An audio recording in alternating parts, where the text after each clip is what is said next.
तथागत जी, आपका हम स्वागत करना चाहेंगे जी न्यूज़ के मंच पर। एक भारत श्रेष्ठ भारत, यहाँ पर HMD मोबाइल यानी ह्यूमन मोबाइल डिवाइसेस जिसकी हम बात कर रहे हैं। आप सभी को याद होगा कि नोकिया फ़ोन हम सब ने यूज़ किया होगा और नोकिया फ़ोन HMD मोबाइल के ही स्वामित्व वाला ब्रांड है और निश्चित तौर पर अब एक बार फिर से बैंक के साथ लौटने को तैयार है। हम एक भारत और श्रेष्ठ भारत की बात जब करते हैं सर, तो सारे हम लोग जो राज्य हैं वो मिलकर के आगे बढ़ रहे हैं। इंडिया स्टोरी है जिस पर जो है पूरी दुनिया को यकीन है। कॉरपोरेट्स, खासतौर पर जो मल्टीनेशनल कंपनीज हैं, वो इंडिया स्टोरी में कितना बिलीव करती हैं, कितना यकीन करती हैं? पहले तो शुक्रिया अदा जी न्यूज़ का और आप सबका। मैं इस जो भी मैं बोलने जा रहा हूँ सिंपली अपने कंपनी के तहत से नहीं, इस इंडस्ट्री से मैं कम 16 साल से जुड़ा हूँ और जो भी है ये कुछ निजी पॉइंट ऑफ व्यू भी होंगे। इंडिया स्टोरी जैसे आपने बताया, ये अभी आज एक अनस्टॉपेबल फोर्स है और किसी भी डेटा पॉइंट को आप देख लीजिए, ये दर्शाती है। और अगर आप थोड़े साल भी पीछे चले जाए, 10 साल पीछे चले जाए, तो from a agricultural led economy हमारे पास दो फ़ायदे थे। एक हमारे पास एज डिविडेंड था, दुनिया हम लोग को यंग इकोनॉमी की तरह दिखती थी और बाहर की जो कंपनियां हैं हम लोग को कंज्यूमर बेस की तरह दिखती थी। बट इस सब के साथ एक नया चीज़ जुड़ा है जो कि यंगस्टर का विश्वास।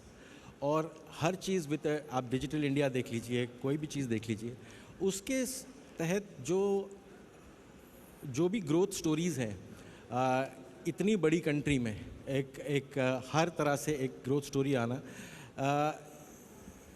ये ऑलमोस्ट एक फाइनाइट है, ये ग्रोथ स्टोरी है। और हम लोग कॉर्पोरेट लोग बहुत बार देखते हैं कि किसी विदेशी इन्वेस्टर कंपनी, चाहे फिंच हो चाहे मूडीज़ हो, बीच बीच में रेटिंग्स देते थे और उसके ऊपर कुछ थोड़ा सा उतार चढ़ाव भी होता था। आई थिंक इस बात से हम बहुत आगे बढ़ चुके हैं।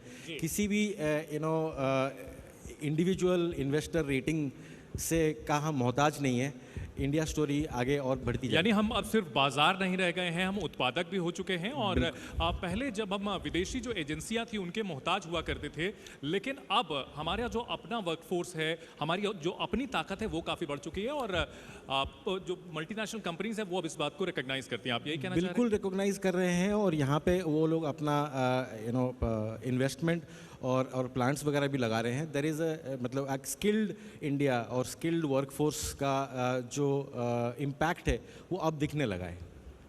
डिजिटल इंडिया की अगर हम बात करें तो डिजिटल इंडिया इतनी बड़ी कामयाबी है जिसकी चर्चा पूरी दुनिया में हो रही है। डिजिटल इंडिया इतनी बड़ी सक्सेस भारत में कैसे बना, आप किस तरह से देखते हैं? क्योंकि आप इंडस्ट्री से जुड़े हुए हैं, आपने देखा होगा कि किस तरह से आपदा में अवसर तलाशा, उसको किस तरह से देखते हैं आप? और जो मल्टीनेशनल कंपनीज हैं, बड़ी कंपनियां हैं, विश्व समुदाय जो है, कारोबारी समुदाय, वो किस तरह से देखता है? देखिए, डिजिटल इंडिया का मैं जिस इंडस्ट्री से बिलोंग करता हूँ, हम एक फैसिलिटेटर है एक तरह से। आपका पास आपकी कनेक्टिविटी होनी चाहिए, आपके पास लोगों के पास एक्सेस होना चाहिए। एक बेसिक डेटा पॉइंट यही है कि 140 करोड़ की आबादी में आप अनुमान लगा सकते हैं कि कितने लोगों के पास आजकल स्मार्टफोन है ऑलरेडी। करीब 75 से 80 करोड़ लोगों के पास इंडिया में स्मार्टफोन है। तो उनके पास आधार है प्लस उनके पास कनेक्टिविटी है। सो ये दोनों चीज़ें इसको डिजिटल इंडिया को बनाती है। आपने आपदा और में अवसर की बात करी, हम लोग सब कोविड के थ्रू गुजरे। बाकी जितने भी डेवलप्ड नेशन है उसके तरह से हम बेहतर ही गुजरे उससे। और इस एंटायर दो साल ने डिजिटल इंडिया को एक बहुत ही एक्सेलरेशन दिया।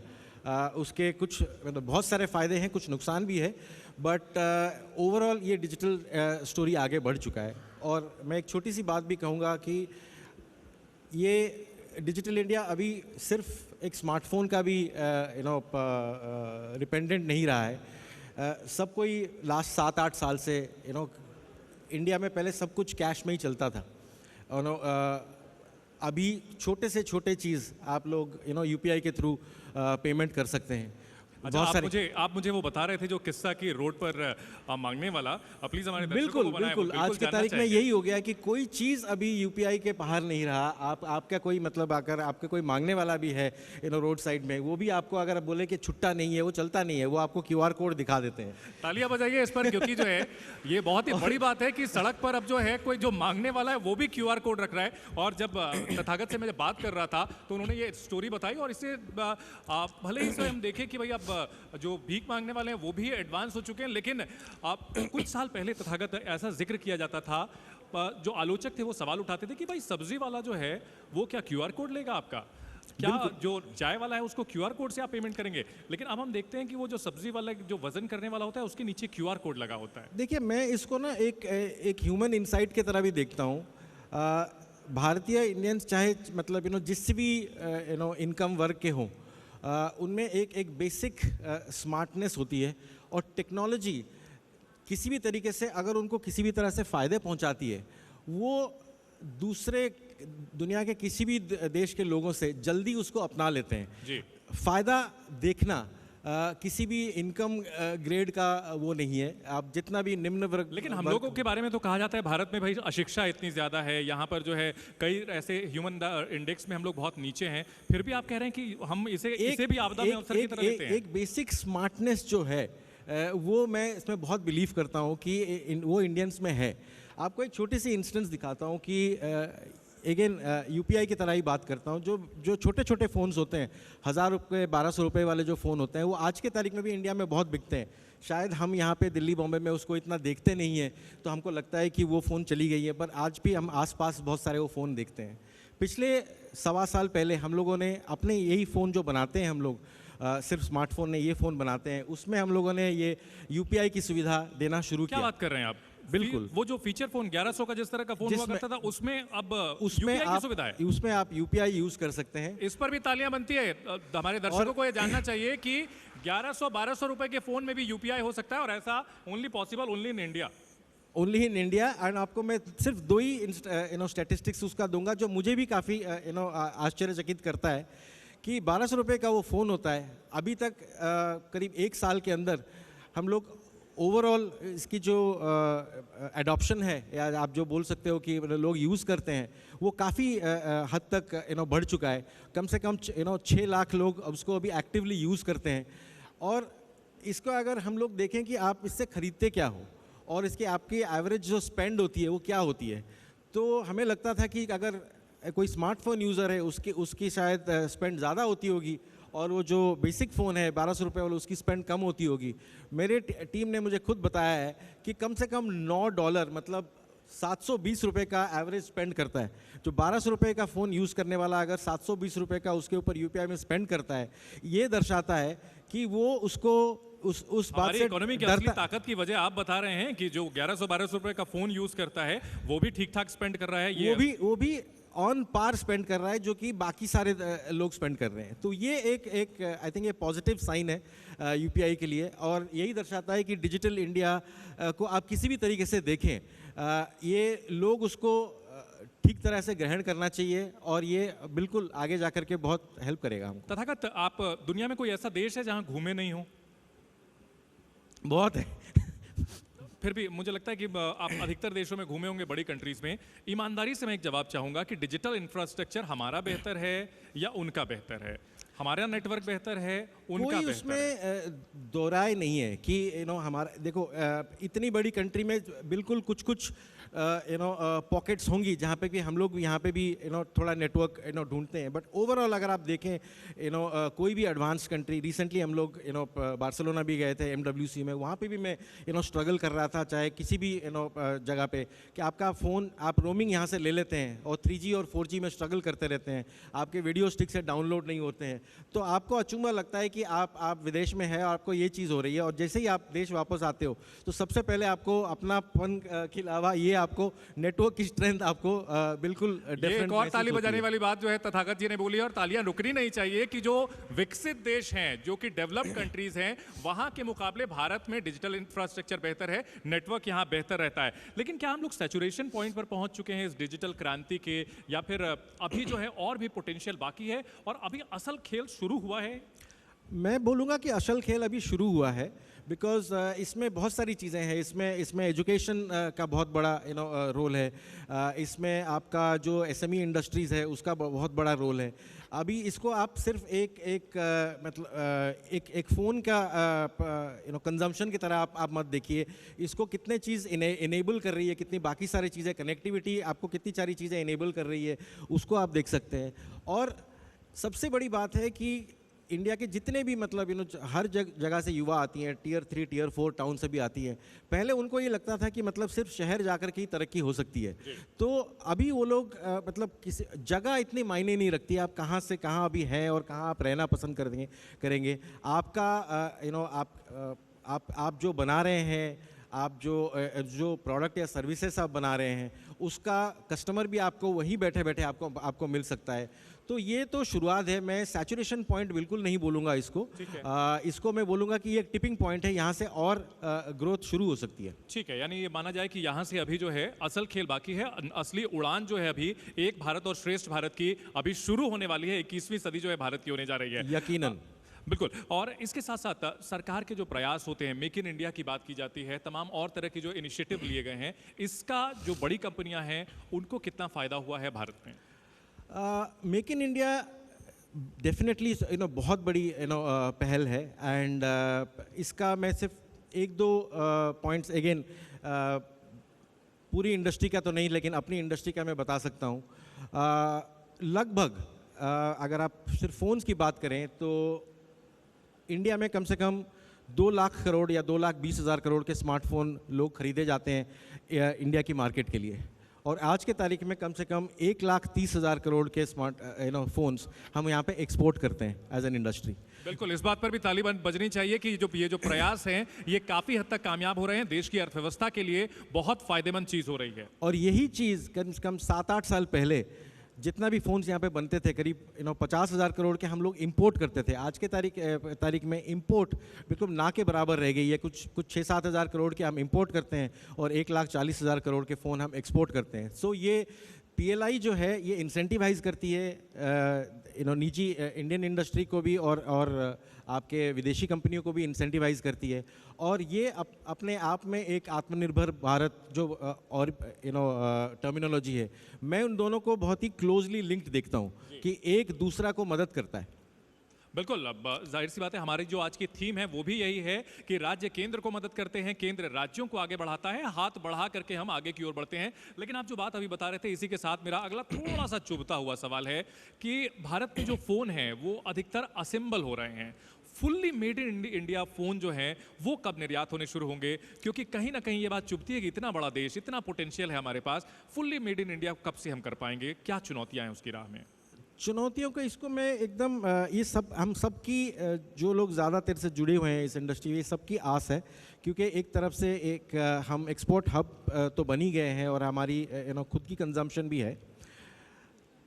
दो तरीके से मैं इसको देखता हूँ कि मोबाइल फ़ोन इंडस्ट्री के साथ साथ बहुत सारे एफिलिएट एसोसिएटेड इंडस्ट्रीज़ भी हैं जी। और जो चीज़ें चाहे उसकी कवर हो गई, उसकी पावर बैंक हो गई, उसकी एक्सेसरीज़ हो गई, ये सारी चीज़ें इंडिया की कंपनियां, देश की कंपनियां खूब ही बना लेते हैं अपने आप में। उनको किसी विदेशी शक्ति की ज़रूरत नहीं होती है और ये अपने आप में काफ़ी बड़े बड़े इंडस्ट्रीज़ हैं। जहाँ तक रही फ़ोन की बातें, बेसिकली 4-5 चीज़ें लगती हैं मेन चीज़ फ़ोन में। आपकी स्क्रीन भी है, जो बैटरीज भी है, सब चीज़ यहाँ से बन सकती है। एक चीज़ के ऊपर हम लोग को और कोशिश करनी चाहिए जो कि मेन फ़ोन की सेमीकंडक्टर या चिप्स होती हैं। अगर हम अगले कुछ सालों में हम चिप्स बनाने में सक्षम हो गए तो आई एम श्योर कि बाकी सारी चीज़ें जो हम लोग को यहाँ पे पार्ट्स इंपोर्ट करने पड़ रहे हैं वो नहीं करना पड़े। सेमीकंडक्टर का जिक्र जो है सबसे पहले हमने 2020-21 के दौरान सुना था कि गाड़ियों की सप्लाई नहीं हो पा रही थी क्योंकि ताइवान से ठीक से सप्लाई नहीं आ पा रही थी सेमीकंडक्टर की। देखिए, और अगर आप ये भी देखें कि जैसे हमारी इंडस्ट्री के साथ साथ और एक है EV industry, electronic battery industry, उसका भी अगर हम देखूँ कि अब ग्रोथ किस तरह से बन सकता है और कि ये वही चीज़ें अगर हम एट स्केल यहीं पे इंडिया में बना सके, बोथ EV की चार्जिंग, बैटरी, सब कुछ यहीं बना सके और सेमीकंडक्टर बना सके, ये एक बहुत ही बड़ा फाइनेंशियल एडवांटेज और डिविडेंड होगा हमारे लिए। बिल्कुल। इसके साथ साथ ये भी पूछना चाहेंगे, डिजिटल क्रांति जो हुई है इसके कुछ नुकसान भी हैं। हम फायदों की भी बात करेंगे, आपसे समझना चाहेंगे और नुकसान के भी। एडिशन वर्सेस एम्प्लॉयमेंट, किस तरह से इसको आप देखते हैं? देखिए, एम्प्लॉयमेंट तो डेफिनेटली है। मैं पहले पॉजिटिव की तरफ जाऊंगा कि एम्प्लॉयमेंट काफ़ी है किसी भी इंडस्ट्री में। चाहे आप सेल्स वर्कफोर्स ले लीजिए, उसका एम्प्लॉयमेंट में है। प्लस एक चीज़ जिसको कभी कभार नेगेटिवली भी देखा जाता है कि इंडिया सबसे बड़ा एक क्रिएटर इकोनॉमी बन गया है और लोग यहाँ पे यूट्यूब से या इंस्टाग्राम से लोग पैसे बनाते हैं।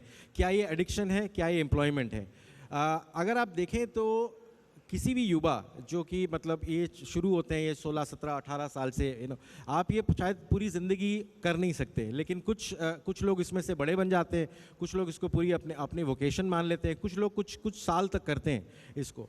लेकिन क्या ये देता है कि ये लोगों को एक शुरुआत में एक होप देता है, एक एम्प्लॉयमेंट अपॉर्चुनिटी देता है जो कि काफ़ी निष्पक्ष है कि आप ये करेंगे तो आपको इतने पैसे मिलेंगे।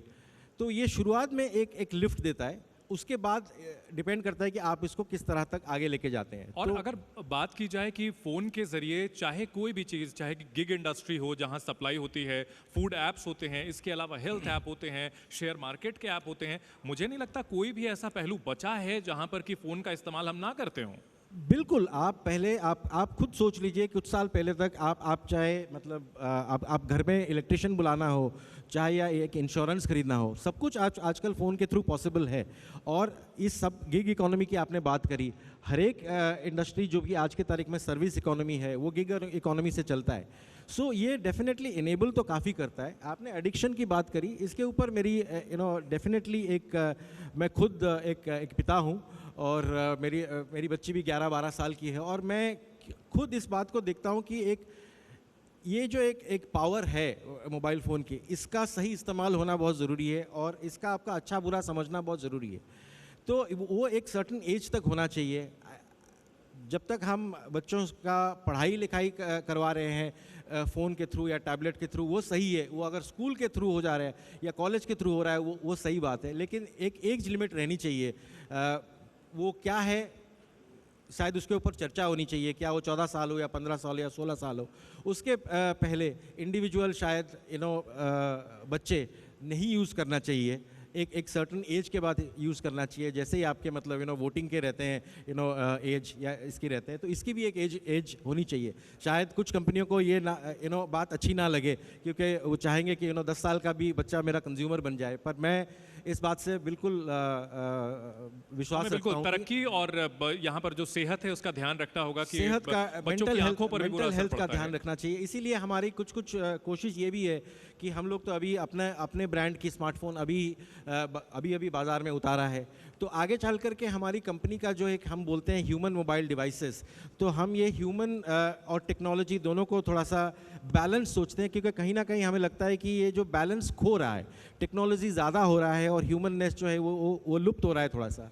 तो हम अपने जितने भी अभी आगे के स्मार्टफोन्स भी होंगे, उसमें हम ये, चाहे आपका कंट्रोल हो, चाहे डिजिटल डिटॉक्स हो, एक फोर्स जो आपको चेतावनी देती रहे कि आप शायद फ़ोन को ज़्यादा इस्तेमाल कर पेरेंटल रहे हैं। कंट्रोल की तरह ये कोई टेक्नोलॉजी की आप बात कर हाँ, रहे हैं? लाइक ए सेल्फ कंट्रोल की तरह आप बोल सकते हैं। वो हम ज़्यादातर ये फीचर्स लाना चाहते हैं। प्लस हम हमेशा अपना सोशल मीडिया के थ्रू या किसी भी थ्रू भी बोलते रहते हैं कि भैया कोई टाइम होता है, इसको आप कोई भी चीज़ को आप अगर हद से ज़्यादा करेंगे तो आपके लिए नुकसान है। तो ये कंपनी की भी सोच है और कंपनी की सोच को हम अपने आगे प्रोडक्ट्स में भी लाना चाहते हैं, आगे के जितने भी प्रोडक्ट्स हैं। जी।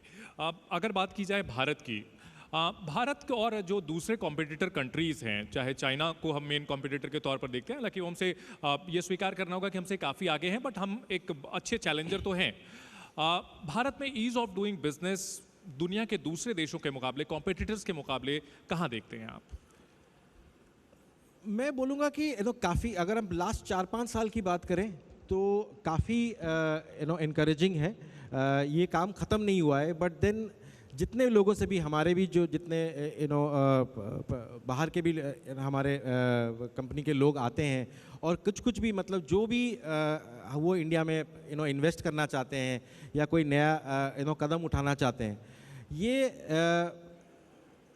ब्यूरोक्रेसी या रेट रेप्यूटेशन के बारे में मैं ज़्यादा नॉलेजेबल नहीं हूँ, तो इसलिए मैं ज़्यादा बोलूँगा नहीं। लेकिन जितना मैं इनकरेजमेंट देखता हूँ गवर्नमेंट से डायरेक्टली, वो शायद मैंने पिछले 15 साल में नहीं देखा, जो कि मैं आज के तारीख में 3-4 साल 5 साल में देख रहा हूँ कि आपको अगर करना है तो हर चीज़ खुल जाती है, हर चीज़ का एक बहुत ही सहज समाधान हो जाता है। कोई किसी भी व्यक्ति से आपको मिलना है, वो स्पीड जो है, वो स्पीड ऑफ रिस्पॉन्स किसी भी तरीके से मैं हम देखूं उसको, वो काफ़ी बड़ा है, डेफिनेटली ये बड़ा है। और ये बहुत ही इनकरेजिंग साइन है कॉर्पोरेट के लिए। जिस तरह से लोग सिर्फ बोलते हैं कॉर्पोरेट टैक्सेस के बारे में बोलते हैं, इसके साथ ये भी एक बहुत बड़ा स्टेप है गवर्नमेंट का टू एनकरेज प्राइवेट इंडस्ट्री और एंटरप्रेन्योरिज्म। जी, इन सब के बीच अगर बात की जाए भारत की, तो भारत में पहले ये माना जाता था कि ग्रोथ के इंजन जो बड़े शहर हैं वही हैं, दिल्ली है, मुंबई है, कोलकाता है, इसके अलावा हैदराबाद और बैंगलोर हुए। लेकिन अब जो टियर 2 सिटीज़ हैं उनमें भी अब बिजनेस एक्सपेंशन की ग्रोथ आप काफ़ी देखते हैं, क्या सोचते हैं उसको लेकर? बहुत ज़्यादा, क्योंकि किसी भी तरीके से देखें तो लोग, एक चीज़ है कि एक आपने सुना होगा एक रिवर्स माइग्रेशन भी हुआ था विथ के एक आफ्टर इफेक्ट ऑफ कोविड। तो बहुत सारे लोगों ने सोचा कि कोई भी इंडस्ट्री से या वो जॉब करते हो या अपनी कोई बिजनेस करना चाहते हो, वो टियर 1 और टियर 2 में बसना ज़्यादा अभी पसंद करते हैं। चाहे इसका मतलब चाहे पोल्यूशन की वजह से हो, चाहे बड़े शहर की इन्फ्लेशन की वजह से हो। तो छोटे या मीडियम साइज़ के शहर में रह करके भी अपना ग्रोथ देखना ये भी पॉसिबल है। आप कंज्यूमर इंडेक्स को देख लीजिए और किसी भी तरीके से मतलब देख लीजिए कि ग्रोथ कहाँ से आ रही है, कंज्यूमर की ग्रोथ कहाँ से आ रही है, ई कॉमर्स की ग्रोथ कहाँ से आ रही है, परचेजिंग वॉल्यूम की इंडेक्स कहाँ से आ रही है। तो आपने एक सैचुरेशन की बात करी थी, तो कहीं ना कहीं शायद अगर टॉप 4 या 5 सिटीज़ में आप फिर भी बोल सकते हैं कि सैचुरेशन है। ग्रोथ असली में टियर 1 और टियर 2 से आ रही है, जिस नज़रिया से मैं देखता हूँ इसको फ्रॉम कंज्यूमर एंगल से, तो वहाँ से डेफिनेटली ग्रोथ है। जी, हर अच्छी स्टोरी में कहीं ना कहीं थोड़ा सा जो है चुनौतियां भी होती हैं। अभी भी अगर बात की जाए भारत में कारोबार को लेकर के रोड ब्लॉक्स क्या हैं, असल चुनौतियां कहाँ पर आती हैं आप लोगों के सामने जिसको थोड़ा सा और बेहतर किया जा सकता है? टफ क्वेश्चन है, आई नो, बट बड़ा सवाल लाइक है। To get answer from you. हाँ, बड़ा सवाल है। मैं सिर्फ यही बोलूँगा कि जैसे हम कनेक्टिविटी की बात करते हैं, डिजिटल इंडिया की बात करते हैं, कहीं ना कहीं मुझे ऐसा लगता है कि जो हमारी पब्लिक इंफ्रास्ट्रक्चर है, इंडिविजुअली तो आपने सबको एम्पावर कर दिया है, तो पब्लिक हॉटस्पॉट्स है या जो पब्लिक कन्वीनियंसेस हैं, उसमें और सुधार की ज़रूरत है। वाईफाई स्पॉट्स की हम बात करते हैं, हम 10-15 जगह करके उसको सेलिब्रेट ना करें, हम पूरे एक शहर को वाईफाई इनेबल्ड करने की सोचें, तो उससे भी काफ़ी फ़र्क पड़ता है। लेकिन ऐसे तो जो कंपनियां हैं, सर्विस प्रोवाइडर कंपनियां, वो बर्बाद हो जाएंगी अगर फ्री में प्रोवाइड किया जाएगा। आप लोग बड़े खुश होंगे, लेकिन उन कंपनियों को नुकसान नहीं होगा। देखिए, उसका ये है कि ब्रॉडबैंड, आज के तारीख में ब्रॉडबैंड जो है उस पर अभी पूरी तरह से काम हुआ नहीं है, मैं अभी भी यही बोलूँगा। क्योंकि अगर आप उसका नेक्स्ट देखें, जो कि बड़ी बड़ी कंपनियां हैं, जियो है, जो कि उन सब का नेक्स्ट ग्रोथ इंडिविजुअल कनेक्शन पे अभी रहा नहीं है, क्योंकि लोग अभी आज के तारीख में डेटा के प्राइसेस भी काफ़ी रैशनलाइज्ड है। आप खुद अपने 4-5 साल अपने मोबाइल बिल और आज के बिल में कंपेयर कर सकते हैं। तो ग्रोथ अभी वहाँ पे नहीं है। ग्रोथ अभी ये है कि आपने इंफ्रास्ट्रक्चर बनाया, आप उसको और होम ब्रॉडबैंड की तरफ लेके जाइए, कनेक्टिविटी में और इन्वेस्ट करिए, तब जा कर के ये ग्रोथ स्टोरी वहाँ से आएंगी। सिर्फ उम्मीद करना कि सिर्फ ये कंज्यूमर से आएंगी, ये शायद गलत होगा। तो पब्लिक इंफ्रास्ट्रक्चर स्टिल बहुत बड़ी और एक अपॉर्चुनिटी एरिया है, जिससे हम और बिल्कुल और डेवलप होने की उम्मीद कर सकते हैं। अगर बात की जाए नोकिया ब्रांड की, मैं जिक्र करूं नोकिया ब्रांड का, क्योंकि हम सभी जो है उससे इमोशनली जुड़े हुए हैं। कहीं ना कहीं हमने यूज़ किया था, लेकिन एक टाइम आया कि वो फिर काफ़ी टर्बुलेंट रहा टाइम उसके लिए। लेकिन आने वाले भविष्य को लेकर के किस तरह के प्लान्स हैं आप लोगों के? किस तरह जो है हम उस ब्रांड से फिर से कनेक्ट हो सकते हैं? देखिए, हम जो ह्यूमन मोबाइल डिवाइसेस HMD कंपनियां हैं, अभी हम हाल फिलहाल हम लोगों ने अपनी थोड़ी सी, मतलब पहले हम सिर्फ एक लाइसेंसी और मैन्युफैक्चरर ऑफ नोकिया फ़ोन्स थे, जो कि 7 साल पहले से। हमारी जो अभी नई की जो आइडेंटिटी है, वो एक मल्टी ब्रांड आइडेंटिटी है, जिसमें हम बिलीव करते हैं कि जो कंज्यूमर को जो चाहिए, जैसे किसी कंज्यूमर को नोकिया चाहिए, उसको हम वही प्रोवाइड करते हैं, पर हम अपना भी ब्रांड लेकर के आ रहे हैं, HMD। सो हम चाहते हैं कि मतलब और हम बहुत सारे ब्रांड्स के साथ कोलैबोरेट भी कर रहे हैं, चाहे ग्लोबली हो चाहे इंडिया में हो। रिसेंटली हमने 4-5 दिन पहले FC बार्सिलोना फुटबॉल क्लब के साथ भी हमने पार्टनरशिप जोड़ी है। तो हम चाहते हैं कि कंज्यूमर रोज़ के रोज़ बदल रहा है, नए कंज्यूमर के नए डिमांड्स हैं। सो जो भी हम पॉसिबल हो सकता है एज ए कंपनी हम उसको प्रोवाइड करेंगे, चाहे फीचर फ़ोन हो, चाहे स्मार्टफोन हो। और जिसको नोकिया पसंद है हम उनको हम नोकिया प्रोवाइड करेंगे, जिनको कुछ और नया पसंद हो हम उनको वो देखते हैं। तो हम सब की तरह हम लोग भी, मतलब मैं भी एक कंज्यूमर रहा हूँ। आई थिंक इस रूम में जितने भी हैं सबको ही एक ना एक दिन नोकिया यूज़ किए होंगे। तो जो नोकिया अभी भी पसंद करते हैं हम अभी भी उनके लिए फ़ोन्स रखे हैं। बस इतना ही कहना चाहूँगा अभी के लिए। बहुत शुक्रिया अदा करना चाहूंगा तथागत जेना आपका, आपने बहुत डिटेल में इनसाइट हमें दी और किस तरह से इंडस्ट्री जो है देखती है भारत की स्टोरी को, एक भारत श्रेष्ठ भारत की स्टोरी को इतने बेहतर तरीके से आपने हमारे दर्शकों के लिए समझाया, इसके लिए बहुत बहुत शुक्रिया आपका।